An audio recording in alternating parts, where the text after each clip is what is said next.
Hello, calculus scholars. I'd like to welcome you back here today.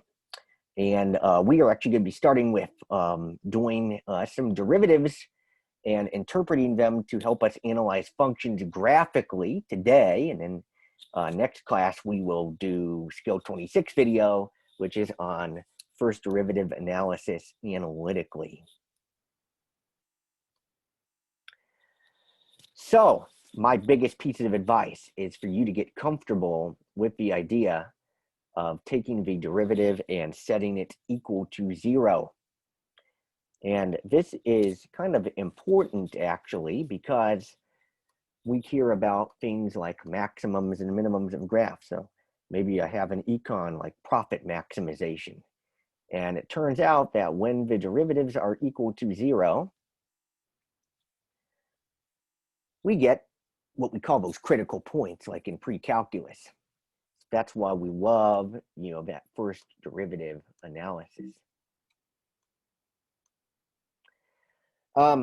This is going to be kind of like your bell work question, but we're actually going to kind of build a little bit from like your pre-calc situation. So in pre-calc, what we would have is for you to kind of think about when is the function increasing and decreasing. You give me the x values in sort of like an interval notation. And then I also have students kind of compute the basic derivative here and also kind of determine, when that derivative is equal to 0 and how it corresponds to the graph as well.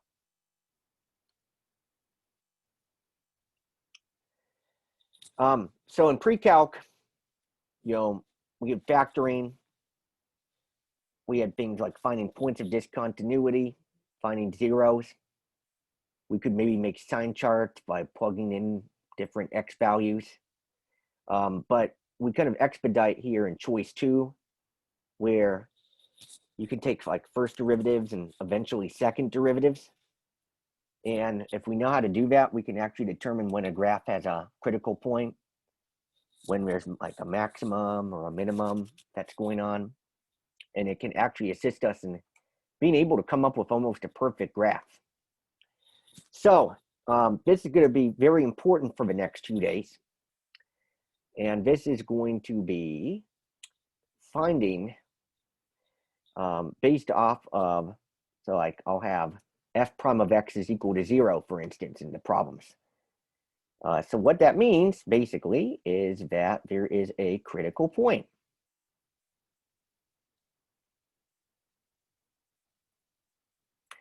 Now this one you may see in problem sets like f prime of x is greater than 0. This just means that f of x is increasing.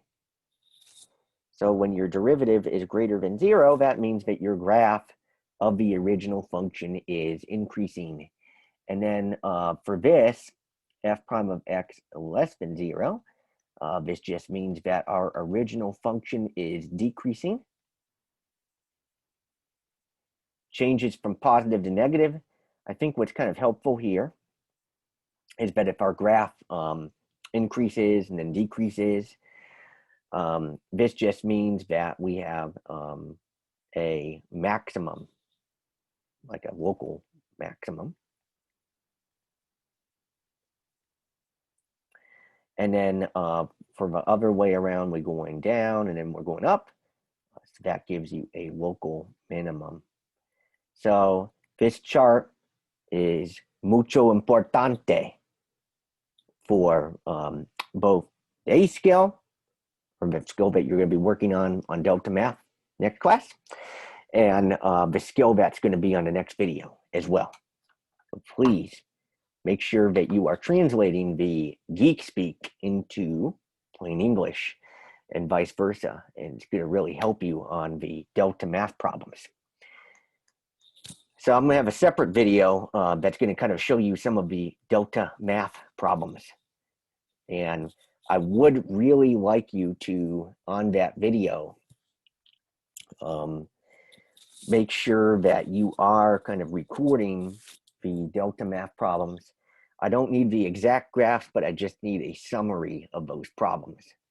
and that will help you get started with the Delta Math assignment next class.